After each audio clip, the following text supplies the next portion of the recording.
बच्चों अभी हम स्टार्ट कर रहे हैं एफिशिएंसी रिलेटेड, जो आप बोलोगे इसे स्टॉक एफिशिएंसी रेशियो, जिसका दूसरा नाम है एक्टिविटी रेशियो। इसमें से आज जो शुरू करने वाले हैं वो stock turnover. Stock turnover is equal to formula क्या है बच्चा? तो आप बोलोगे cost of sales upon average stock. Cost of sales upon average stock. तो आप बोलोगे सर कॉस्ट ऑफ सेल्स में क्या होगा? तो कॉस्ट ऑफ सेल्स जो होगा वो आप बोलोगे सर आपको पता है बच्चा कि क्या होगा? सेल्स माइनस ग्रॉस प्रॉफिट, ये एक हो सकता है, या जब भी, और आप बोलोगे in the case of gross loss, loss होता है तो क्या होगा बच्चा? तो आप बोलोगे सर ग्रॉस लॉस होगा तो क्या होगा? Cost of sales plus gross loss, वो मिल जाएगा आपको ग्रॉस मतलब cost of goods sold. Clear है बच्चा? इसके बाद एक नया पॉइंट जो यहां समझना है, एवरेज स्टॉक। एवरेज स्टॉक आया है तो एवरेज स्टॉक आप बोलोगे sir opening stock plus closing stock divide by 2। बच्चा ये थोड़ा काम का है, ये आपको क्लियर करना पड़ेगा। दूसरा आपको ये कॉस्ट ऑफ गुड्स सोल्ड की फॉर्मूला क्लियर है, opening stock plus purchase expense plus veggies plus minus मतलब प्लस कैरेज इनवर्ड लिख सकते हो, माइनस आप बोलोगे सर क्लोजिंग स्टॉक, और उसका जो आंसर आएगा उसको आप बोलोगे कॉस्ट ऑफ सेल्स। ये ऑलरेडी हमने पढ़ लिया है बच्चा, तो ऐसा नहीं है कि पहली बार हम कर रहे हैं, तो आपको वो क्लियर है। मुझे खाली एक्सप्लेनेशन वो देना है कि यहाँ पे एवरेज स्टॉक क्या बोला जाएगा। एवरेज स्टॉक जो होगा opening stock plus closing stock divide by 2। बच्चा एक बहुत important line, this ratio is measure of efficiency for conversion of stock into sales. ये क्या आपको दिखाता है? ये जो रेशियो है वो दिखाता है कि आप कन्वर्जन करते हो स्टॉक में से सेल्स में, वो कन्वर्जन दिखाता है।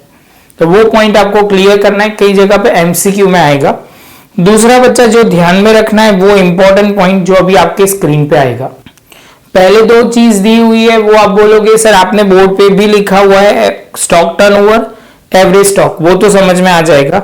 उसके बाद दिया हुआ है stock turnover ratio show the relation between cost of goods sold and the average stock. किसके रिलेटेड रिलेशनशिप बताते हैं? तो वो बोलोगे sir cost of goods sold and the average stock. आगे चलते हैं, how many times the stock converted into production and sales can be ascertained by the ratio। तो वो कहने का मतलब बहुत सिंपल है, how many times stock converted into production and sales, वो कन्वर्ट कितने में सेल्स में कन्वर्ट होता है या प्रोडक्शन में कन्वर्ट होता है, ये रेशियो आपको दिखाता है या आंसर देता है। Generally the establish the higher the ratio higher the sales higher the profit. जितना टर्नओवर ज्यादा होगा बच्चा, तो आप बोलोगे सर जितना टर्नओवर ज्यादा आता है तो रेशियो भी ज्यादा होगा, प्रॉफिट भी ज्यादा होगा, सेल्स भी ज्यादा होगा। ये एमसीक्यू में पूछा हुआ क्वेश्चन बहुत होता है बच्चा, तो वो ध्यान में रखना है। The ratio is measure of efficiency for conversion of stock into sales. फिर से जो लाइन मैंने बोली थी वही लाइन मैं फिर से बोल रहा हूं, the ratio is measurement of efficiency of conversion of stock into sales. और लास्ट में बोला हुआ है generally increase the trend is acceptable, मतलब एक ईयर से दूसरे ईयर में ये ट्रेंड बढ़ रहा है। मतलब पहले जो आंसर आता है 5 टाइम्स और उसके बाद आंसर आता है 6 टाइम, तो आप बोलोगे सर ये इंक्रीज हो रहा है, तो वो एक्सेप्ट होगा, वो अच्छी बात है। जितना ये रेशियो हायर आएगा उतना वो बिजनेस के लिए अच्छी बात है कि वो गुड्स को इमीडिएटली मतलब बहुत जल्दी बेच रहे हैं, बहुत जल्दी उनको सेल कर रहे हैं। इनका जो आंसर आएगा बच्चा वो ध्यान में रखना है, टाइम्स में आएगा। कहां में आएगा? टाइम्स में आएगा।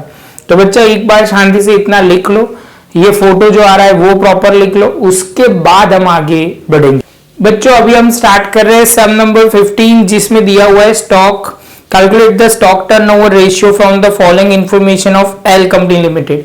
तो आप बोलोगे सर आपको बोला गया कि एल लिमिटेड कंपनी का कैलकुलेशन करना है स्टॉक टर्नओवर रेशियो, जिसमें सेल्स दिया हुआ है, ओपनिंग दिया हुआ है स्टॉक, क्लोजिंग स्टॉक दिया हुआ है, परचेज दिया हुआ है एंड ग्रॉस प्रॉफिट दिया हुआ है।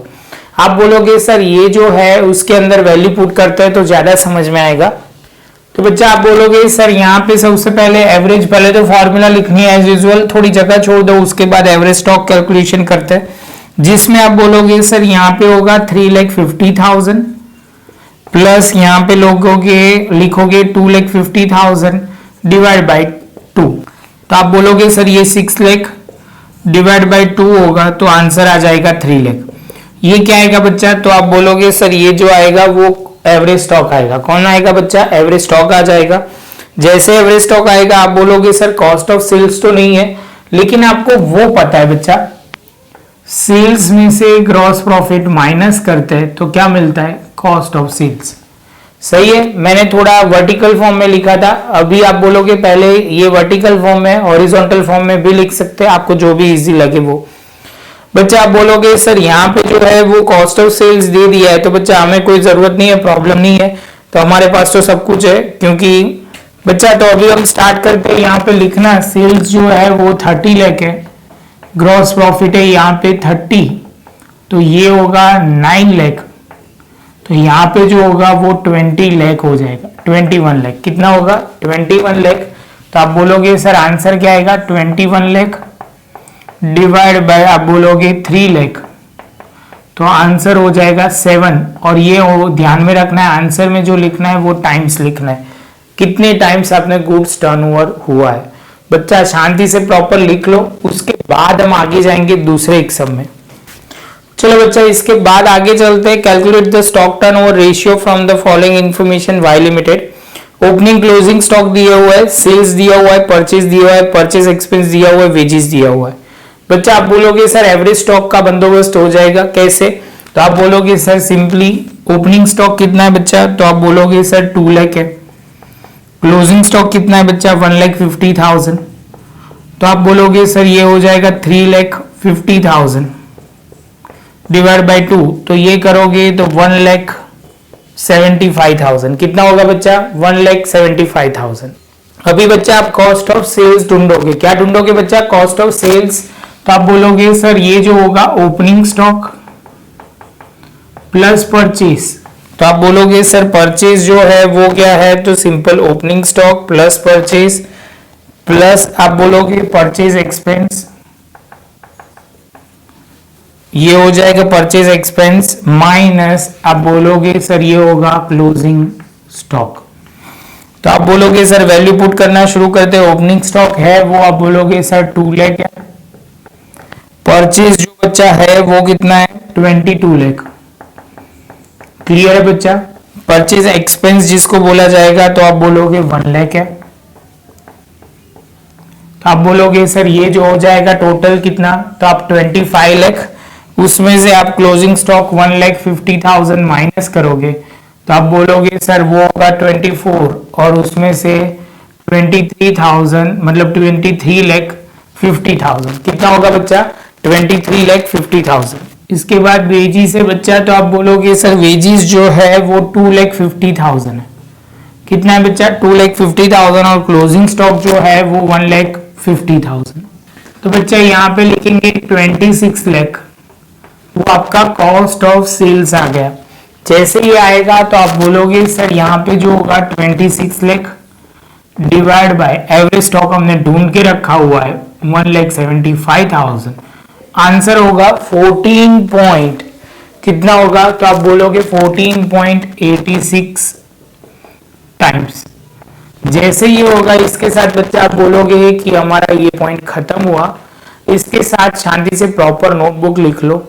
उसके बाद अभी हम इलास्ट्रेशन भी देख लेंगे, तो आपको खाली प्रॉपर तरीके से नोट्स बनाते जाना है जिसकी वजह से आपको आसानी रहे, तो वो एक बार प्रॉपर लिख लो, उसके बाद हम आगे बढ़ेंगे। चलो बच्चा, तो अभी हम ये पॉइंट में डिस्कस करने वाले हैं, वो आपको पता ही है, कॉस्ट टर्नओवर रेशियो, जिसमें 2 पॉइंट ध्यान में रखना है, closing stock, opening stock, average stock हो जाएगा, और कॉस्ट ऑफ गुड्स सोल्ड आप ऑलरेडी पहले लेक्चर में डिस्कस क्रॉस प्रॉफिट के वक्त किया था, क्रॉस प्रॉफिट रेशियो के वक्त ये आपको क्लियर होगा तो आराम से होने वाला है। चलो बच्चा, तो अब शुरू करते हैं। सबसे पहले आप बोलोगे सर इलास्ट्रेशन नंबर 24 है, आपको सीक्वेंस में इजी रहे समझना, वो बहुत जरूरी है। From the following information HN limited calculate the stock turnover ratio. Sales दिया हुआ है, ग्रॉस प्रॉफिट दिया हुआ है, ओपनिंग स्टॉक है एंड क्लोजिंग स्टॉक है। फाइंड आउट करना है स्टॉक टर्नओवर रेशियो। क्या करना है बच्चा, स्टॉक टर्नओवर रेशियो, जिसमें बोला हुआ है कॉस्ट ऑफ गुड्स सोल्ड, तो वो सबसे पहले लिखेंगे सेल्स माइनस ग्रॉस प्रॉफिट, तो वो हो जाएगा 21 लाख, वो पहले हम लिख देंगे। उसके बाद एवरेज स्टॉक लिखेंगे, opening stock plus closing stock divide by 2, तो आप बोलोगे सर ये तो हमें क्लियर है और बेसिक लेवल का सम है। आंसर में जो लिखना मेन पॉइंट है वो आपको टाइम्स में आंसर लिखना पड़ेगा, टाइम्स में आंसर लिखोगे तो आपका ये पॉइंट क्लियर हो जाएगा। इसके बाद बच्चा 25 नंबर का इलास्ट्रेशन है, मैंने पहले भी बोला है ये थोड़ा फास्ट जाएगा क्योंकि एक ही टाइप के पॉइंट आएंगे। आपको जो हाईलाइट में जो पॉइंट बोलूँ वो ध्यान से समझना है, पॉज करना है और लिखना है, उसके बाद आगे चलना है। ऐसे देखोगे तो 2 मिनट में ख़त्म तो हो ही जाएगा, लेकिन आपको वो समझ के करना है, एग्जाम में वो ध्यान रखना है। इसके बाद बच्चा आप बोलोगे सर यहाँ पे दिया हुआ illustration number 25 from the following information DD company limited calculate stock turnover ratio. तो स्टॉक टर्नओवर रेशियो हमें ढूंढना है सबसे पहले, तो वो आपको दिया हुआ है opening stock purchase, opening stock and purchase दिया हुआ है बच्चा, closing stock and purchase expense इतना हमें दिया हुआ है। तो आप बोलोगे सर इसके लिए हमें करना क्या पड़ेगा, स्टॉक टर्नओवर रेशियो सबसे पहले लिखेंगे, stock turnover is equal to cost of goods sold divide by average stock. तो आप बोलोगे sir cost of goods sold divide by average stock. इस बार आप कॉस्ट ऑफ गुड्स सोल्ड करने के लिए आप बोलोगे सर इसके अंदर क्या क्या करना पड़ेगा, opening plus purchase expense minus closing stock. Solve करोगे तो हमारा कॉस्ट ऑफ गुड्स सोल्ड आ जाएगा बच्चा। जैसे कॉस्ट ऑफ गुड्स सोल्ड आ जाएगा तो आप बोलोगे सर इसमें हम क्या करेंगे, average stock is equal to opening stock plus closing stock divide by 2 करेंगे। फॉर्मूला में वैल्यू पुट करो तो हो जाएगा, यहाँ पे आप बोलोगे सर 35 तो आ गया, वो सीधा नीचे जाएगा एवरेज स्टॉक में, यहाँ पे 4,95 हो जाए 4,90,000 डिवाइड करोगे तो 14 टाइम आंसर आ जाएगा और हमारा सम खत्म हो जाएगा। बच्चा प्रॉपर तरीके से नोट में लिखना, एक एक पॉइंट डिस्कस करना, तब जाके क्लियर होगा, क्योंकि ये फॉर्मूला बेस्ड क्वेश्चन है जिसमें फॉर्मूला होती है और सिंपल फॉर्मूला अप्लाई करना होता है, तो आपकी साइड से आपका रोल बहुत ही इंपॉर्टेंट हो जाता है। बच्चा शांति से नोटबुक में प्रॉपर लिख दो, कुछ पॉइंट पूछना है तो कमेंट सेक्शन में पूछ सकते हो। वीडियो अच्छा लगा हो तो लाइक शेयर सब्सक्राइब जरूर करें। मिलेंगे बच्चा नए टॉपिक में नए एक वीडियो के साथ।